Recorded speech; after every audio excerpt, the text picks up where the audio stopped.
નમસ્કાર, આપની સાથે હું છું પાયલ. ધંધુકામાં છું અને ગઈકાલે ધંધુકા આખું ભડકે બળ્યું હતું એવા સમાચારો આપણે સાંભળ્યા. અને આજે જ્યારે ગ્રાઉન્ડ પર આવી છું, અહીંયાની સ્થિતિ જોઈએ તો જે દુકાનોમાં આગ લગાવવામાં આવી હતી, ચારે બાજુ જે આગ ચંપી થઈ હતી એના દ્રશ્યો તમને બતાવવા છે. કારણ કે અમે એ દુકાનો પાસે આવ્યા છીએ અને મોટાભાગે ગેરેજ છે અને ત્યાં આગ લગાડી હતી ને એના પછી જ્યારે ધુવાણા વધી ગયા હતા એના દ્રશ્ય આપણે જોયા હતા. ટાયરો અને બધું બળ્યું હતું. આજે જ્યારે બપોરે અહીંયા આવ્યા છીએ ત્યારે પણ પરિસ્થિતિ એવી છે, હજુ પણ ધુવાણા ચાલુ છે. એટલે તમે જુઓ કે કેટલી ભયાનક રીતના અહીંયા આગ લગાવવામાં આવી હશે. આખી ઘટના જે બની હતી એમાં એક ભરવાડ સમાજના યુવકનું મૃત્યુ થાય. એ મૃત્યુ પછી આખે ટોળા ઉમટી આવે અને એના પછી આગ લગાવવામાં આવે આ બધી જ જગ્યા ઉપર. ન માત્ર ગેરેજો પણ તમે જુઓ કે આજુબાજુ ગેરેજ, નાસ્તાની દુકાન, એ બધી જ જગ્યાએ આગ લગાવવામાં આવી છે. મારી નીચે જેટલી વસ્તુઓ પડી છે, આસપાસ જે વસ્તુઓ પડી છે, ગેરેજનો સામાન છે અને વધારે ત્યાં લાગેલી આગના કારણે વધારે ધુવાણા, જે કાળા ધુવાણા આપણે જોતા હતા એ હતા. તમે જુઓ કે કેટલી ભયાનક રીતના અહીંયા આગ લગાવવામાં આવી હશે કે કોઈ પણ વસ્તુ બાકી નથી રહી. એટલે આ આખી છકડો સળી ગયો છે, એ આખો સળગી ગયો છે એવી પરિસ્થિતિ છે. પેલી બાજુ જે બાઇકો હતી ગેરેજમાં, એ બધી બાઇકો સળગી ગઈ છે, ટાયરો સળગી ગયા હતા. એના સિવાય જે દુકાન છે, એટલે નાસ્તાની દુકાનથી લઈને બધી જ જગ્યાએ આગ લગાવવામાં આવી છે. આજુબાજુની ઘણી બધી દુકાનો એવી હતી કે જ્યાં આગ લગાવવામાં આવી હતી. આ તમે જુઓ કે ગેરેજમાં, અત્યારે અંદર ગેરેજમાં જઈએ તો આપણને ખબર પડે કે જેટલો પણ સામાન છે એ બધો સળગી ગયો છે. આ બાઇક સળગી ગઈ છે, એના સિવાયનો જે સામાન છે એ સળગી ગયો. આ એક નાસ્તાની દુકાન છે, એ નાસ્તાની દુકાનમાં પણ તમે જુઓ કે આગ ચંપી દેવામાં આવી હતી ને એના કારણે અહીંયા બધું જ સળગી ગયું છે. એટલે આ જે દુકાન છે એનો સામાન પણ સળગી ગયો છે. આ બધું જે પડ્યું છે તમે જુઓ કે શું પરિસ્થિતિ છે. જમવાનું પણ પડ્યું હતું, બીજી બધી વસ્તુઓ પણ હતી.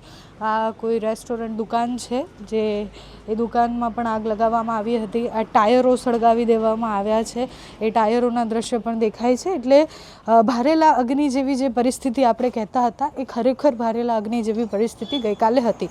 આજે ઘણી બધી વસ્તુઓ શાંત થઈ ગઈ છે. જે દ્રશ્ય આપણે જોયા હતા કે લોકો આવી અને પછી બહુ જ બધી વસ્તુઓ સાથે તોડફોડ કરી રહ્યા છે. બહુ વસ્તુઓ એવી છે કે જેને આગ લગાવી રહ્યા છે. એ અહીંયાના દ્રશ્ય હતા. ગામમાં ફરવું છે, ત્યાંના લોકો સાથે વાતચીત કરવી છે, પરિવાર સાથે વાતચીત કરવી છે. આખી ઘટનામાં હિન્દુ મુસ્લિમનો જે એંગલ કે હિન્દુ મુસ્લિમની જે વાત કરવામાં આવી છે એ એટલે વાત થઈ છે કારણ કે કિશન ભરવાડનો જે કેસ હતો, એ કિશન ભરવાડના કેસ પછી હવે જ્યારે પણ અહીંયા કોઈ બબાલ થાય છે કે પછી કોઈ હિન્દુ મુસ્લિમ વચ્ચે આવી કોઈ પ્રવૃત્તિ થાય છે તો એના કારણે એને એની સાથે જોડવામાં આવે છે. ધર્મેશની બબાલ એ સમીર સાથે થવી, સમીર સાથેની બબાલ પછી ભરવાડ સમાજના યુવાનોનું જવું, એમના ગયા પછી રિઝવાનનું અને સમીરનું ભેગું થઈ અને પછી ધર્મેશ પર હુમલો કરવું, એ ચાકુ એના જાંઘ પર વાગવું અને એના પછી એનું મૃત્યુ થવું. પોલીસ ગઈકાલે જ્યારે 3-3:30 આખી ઘટના બની ત્યારે અહીંયા સતત તમે જોશો તો તમને ખબર પડશે કે સતત અહીંયા પેટ્રોલિંગ ચાલી રહ્યા છે. કોઈ પણ ટોળાને ભેગું ન થાય, કોઈ પણ ટોળું ભેગું ન થાય એવા પ્રયત્નો થઈ રહ્યા છે. આ જેટલું પણ નુકસાન થયું છે એમાં બહુ જ સામાન્ય લોકોનું નુકસાન થયું છે. જ્યારે આવી એક નાની ઘટના બને અને તમે સમાચારમાં જ્યારે સાંભળો કે કોઈ હિન્દુ મુસ્લિમ આમને સામને આવી ગયા છે ત્યારે વધારે ઉગ્રતાથી એ વિરોધ કરવામાં આવતો હોય છે, વધારે ઉગ્રતાથી એ બધું જ કહેવામાં આવતું હોય છે. એની બધી જ બાજુઓ જોવી ખૂબ જરૂરી છે. પોલીસ આમાં શું કહે છે એ જાણવું ખૂબ જરૂરી છે. જ્યારે એક ગામમાં બહુ જ વધારે વસ્તી મુસ્લિમની હોય અને હિન્દુઓની વસ્તી પણ ભેગી રહેતી હોય, એટલે આ ગામમાં ભરવાડ સમાજની વસ્તી કરતાં મુસ્લિમોની વસ્તી વધારે છે. બીજા સમાજના લોકો પણ રહે છે, એટલે કોળી પણ રહે છે, ક્ષત્રિય પણ રહે છે, પણ મુસ્લિમોની સંખ્યા પણ અહીંયા વધારે છે. એના કારણે આસપાસ તમે જુઓ તો એ જે અમે ધર્મેશભાઈના ઘરે ગયા તો એ ધર્મેશભાઈના ઘરની આસપાસ બધા મુસ્લિમોની વસ્તી જ છે. અને એ મુસ્લિમ લોકોનું એવું કહેવું છે કે ધર્મેશને પ્રેમથી બધા લાલો કહેતા હતા અને એ લાલા સાથે અમારા ખૂબ સારા સંબંધ હતા.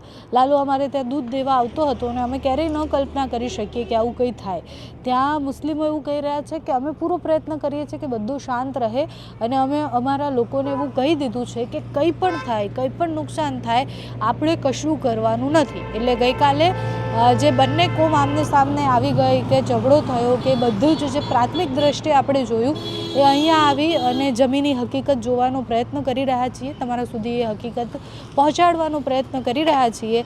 અત્યારે તો મારી પાછળ જે ગેરેજ દેખાય છે એ બધા જ ગેરેજમાં હજી એ અગ્નિ અને એ ધુમાડા છે, હજુ પણ એ કેટલી ભયાનક લાગેલી આગ હશે એનું સાક્ષી આખું ગામ બન્યું છે અને કેટલી ભયાનક એ ઘટના બની તેનું સાક્ષી આખું ગામ બન્યું છે।